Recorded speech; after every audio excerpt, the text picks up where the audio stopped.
Hello Chipmunk and Chipette fans, my name is Grandy Tamias, and welcome back to another installment of Alvin and the Chipmunks Elaborations.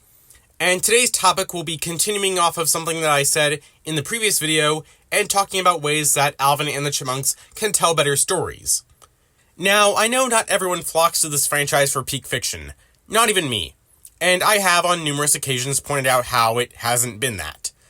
Come to think of it, Alvin and the Chipmunks lacks a lot of storylines and visual moments that are iconic outside of the core fanbase, or even within it for that matter. I mean, can you think of an Alvin and the Chipmunks version of a character doing that pose or saying that line? Other than yelling Alvin's name, because, let's be real, that one is kind of overdone and doesn't really have a lot of weight to begin with, especially in the 2015 series where those yells weren't very loud, probably because Ross Jr. has gotten older. But even for someone like me who enjoys logical storytelling and spectacular concepts, I still find myself going back to Alvin and the Chipmunks because I enjoy things like the character dynamics between Alvin, Simon, Theodore, Dave, and the Chipettes, as well as the simple fun of animated sequences set to music and hilarious hijinks of these child characters. That said, there are certain storylines from the shows and films that I think have shown that this franchise has potential to be in the cultural zeitgeist. Which may seem like a lot to ask from a children's franchise about chipmunks that sing, but ones targeted to the same demographics have achieved more with less these days. While I may not be a professional writer and storyteller, I have taken a nice long look at the current pop culture climate, and I have contemplated ways that I think that the next Alvin and the Chipmunks reboot can get the same kind of attention as brands that are orders of magnitude larger than it currently is, while still keeping the core themes and character identities that Bag to Searing Productions has maintained for nearly 70 years. So with that said, drawing from my experience with previous installments of this Elaborations series, here are 5 ways that I think Alvin and the Chipmunks can tell better stories.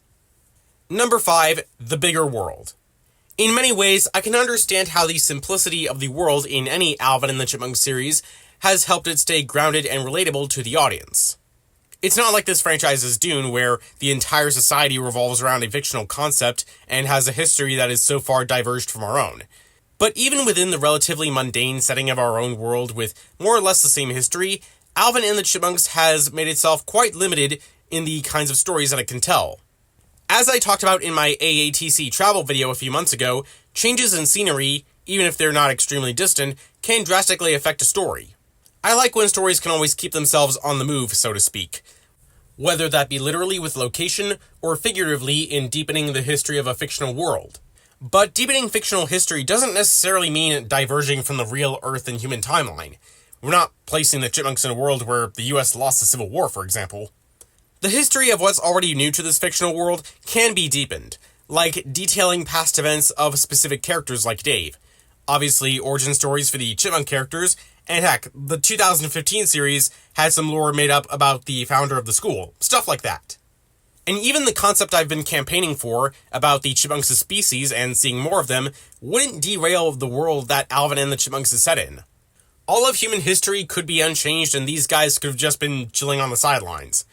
But as long as what they do matters to the present story at hand and expands on the fictional world in that context, well, I think you get the point. If you know me well enough, you might be wondering why I put something involving the Chipmunks as species as low as number 5 on this list, but I promised that the next 4 are even more fundamental to good storytelling. Number 4, better villains. I already have a whole video on this one too, so I won't dwell on it for too long. Resorting to having a consistent villain or set of villains may seem too easy when this franchise has opted to make protagonists contest with each other to make its conflicts interesting, like Alvin and Dave. But an actual antagonist is a tried and true method, and I don't think things would become stale quickly if one or more were added. If the villain and the Chipmunks' conflict with them were developed right, I could see it working. Like a rival human band. Maybe they think that the Chipmunks are frauds and try to sabotage them, maybe they turn them against each other, but our protagonists unite to protect their band again. Which is no better segue to the next point on this list. Number 3, as a unit. That's a term you may have heard me say a couple of times on this channel, especially in the past year, because that's my favorite way to describe what, in my opinion, some of the most satisfying moments in this franchise are caused by. Like I said, this franchise tends to have the Chipmunks, Chipettes, and Dave be in conflict with each other, which can make for interesting character dynamics and resolutions to stories. but I'd argue that there are just as many, if not more, when they all work together for a common goal. Especially with Alvin being the self-proclaimed leader of the band, doing so could pronounce the flaws of his character, like more disagreements with his brothers, Dave, and their friends, but also his strengths and allow us to see a side of the character that we rarely have. Again, another thing that I have a video on. Because I'd argue that even though Alvin appears in every episode of the CGI series and is often tied to the episode's inciting event, he barely had any need to be the main character. Which he doesn't need to be for every episode. In fact, I liked when we had stories focused on Eleanor, Brittany, Simon, and so on, but Alvin's presence rarely ever united the group unless it was against him, which was really only for brief moments of comedy. And a better teamwork dynamic could also bring out other characters and develop their archetypes, like Alvin being the ambitious leader with aspirations of greatness, as I said, Simon being the smart one who makes educated guesses and even gadgets to help the group, and Theodore being the naive one with the most room to grow and prove his worth. And the Chipettes too, for the most part, they are similar to the Chipmunks, but have their own dynamics brought on by their own unique attributes. Like Brittany being bossy but more coordinated, Jeanette being very creative and caring, and Eleanor being the athletic hothead of the group. In fact, Eleanor's characterization was one of my favorite things about the 2015 series.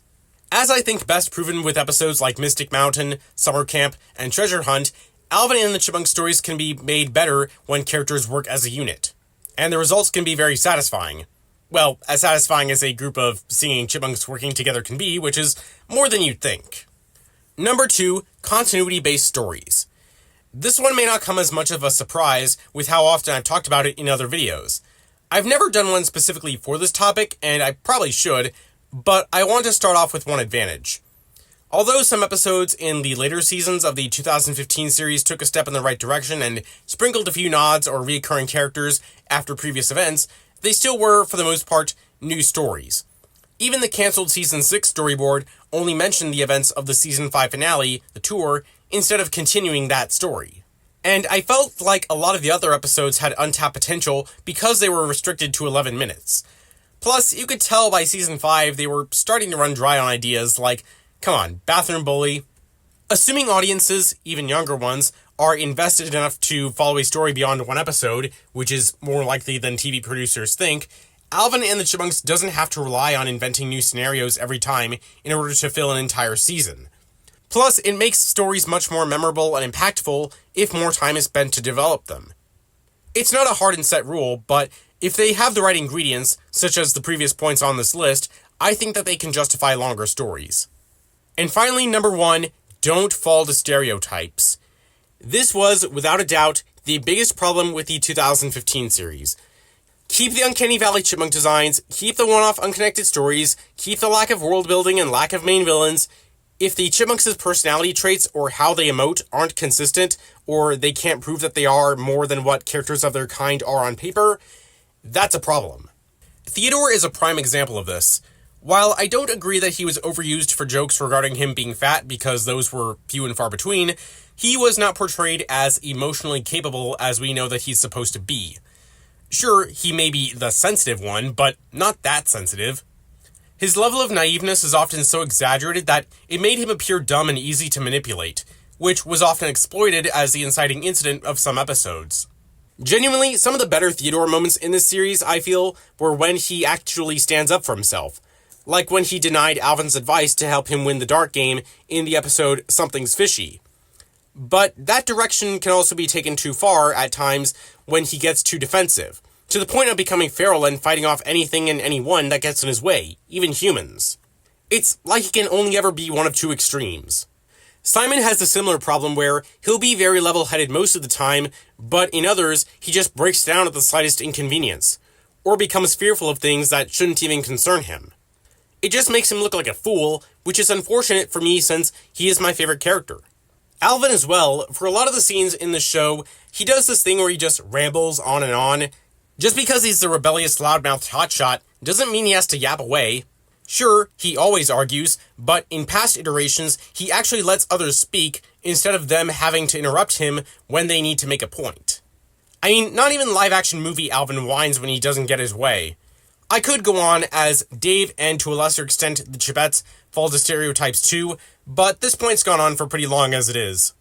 Now, I also want to make something clear, as I think some people might have gotten confused about this in the past when I talked about it. Removing Bagdasarian Productions' input from this franchise and replacing them with a corporation like Warner Brothers, Paramount, or Universal isn't going to solve these problems.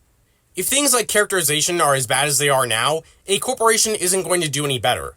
I'm all for having more creative voices, but for as long as the original family lives, I do think that they should at least be consultants, but more preferably have authority over who they allow to write for this franchise. Perhaps Bagdasarian could do something similar to what Toho does with how they allow American media to handle Godzilla. I think that'd be a good model for Alvin and the Chipmunks to follow. But whatever rules that they put in place shouldn't restrict anything that I've spoken about here, and should allow enough room to write new and surprising, but still faithful, versions of the Alvin and the Chipmunks characters. Similar to, if you watch some of my non-AATC videos, you might be familiar with these. For example, Sonic from the recent movies versus how he is in the games. Movie Sonic is still a faithful version of the character in that he's cool, cocky, and cares about his friends, but he also does things that game Sonic never does, like get angry and lose his cool, especially in the third movie. Or as another example, Optimus Prime in Transformers 1. He's more jovial, inexperienced, and more of a blind risk-taker than the iterations that Peter Cullen made famous. But TF1 Optimus still embodies the character's core beliefs about leadership, justice, and freedom for all sentient beings. I wish the next new takes on the Alvin and the Chipmunks characters get changed more like that. 2015 Eleanor, like I said, was already a step in the right direction. But for Alvin, for example, he should be ambitious, charismatic, fun-seeking, narcissistic, but at his heart knows when to do the right thing. If there's a quality that could be changed or bent while keeping all that stuff, I'd revamp how he rebels against feedback, especially from Dave. Like, I don't think that he should rebel because he thinks he can justify it with arguing and endless rambling, but maybe because he just doesn't see Dave's authority as legitimate. 2015 Alvin was too apologetic whenever he was in disagreements, which is why he rambled and just whined, like I said. And while I don't want him to come off as a jerk, I think that he should be more firm in his defiance. When the Chipmunks were first created in the 1950s, part of Alvin's appeal to Ross Jr. and his siblings was that Alvin was willing to talk back to their dad, Ross Bagdasarian Sr., because they never would. So I think Alvin should be more like that again, even if he knows he's defying Dave. Maybe that could be explained by saying that the reason he doesn't respect Dave's authority is because he doesn't see him as his dad while Simon and Theodore do. Kind of a reversal to their relationship in the live-action movies, where they all saw Dave as their dad, but he didn't fully take that step until the end of Road Trip. And if they really wanted to give Alvin a character arc around this, maybe they could tie it into the more of the Chipmunks as species idea and introduce Vinny, Harry, the boys' biological dad, or whoever, who Alvin respects and sees as a parent figure, and becomes torn between them and Dave. I didn't expect to stretch that talking point out so far, but what I'm trying to say is that the 2015 series rolled back on some character qualities and made them more like the stereotypes that people already thought that the Chipmunks were, instead of taking those qualities to new frontiers. While it's still too early to know how much progress is being made on the next reboot, f*** off Disney rumors, you're fake, I hope that there's enough time for them to consider points like those I've mentioned here, if they haven't thought of similar ones already. Really, I'm just tired of this franchise being treated like a joke by people who barely remember anything about it. If Alvin and the Chipmunks can come back onto the scene with a bang and prove that they are capable of telling good stories, perhaps people will be curious enough to look back on its previous history and take it seriously. Especially if the next reboot can draw influence from some of the better concepts and storylines that its core fanbase enjoys. If handled by the right people, Alvin and the Chipmunks can make it big again the way that they did in the 50s and 80s. But only time will tell if the franchise can reach the same level of fame like that which Alvin desires for himself. Feel free to let me know in the comments. How do you think Alvin and the Chipmunks can tell better stories in its next reboot? Do you agree with my points, and do you think that the Chipmunks still have potential to be culturally relevant? As always, I'm open to suggestions for future elaboration topics, and if you want to follow me outside of my videos, you can join my Discord server or follow me on Twitter. Links to both will be in the description. With all that said, I hope you enjoyed, have a nice day, and thank you for your time.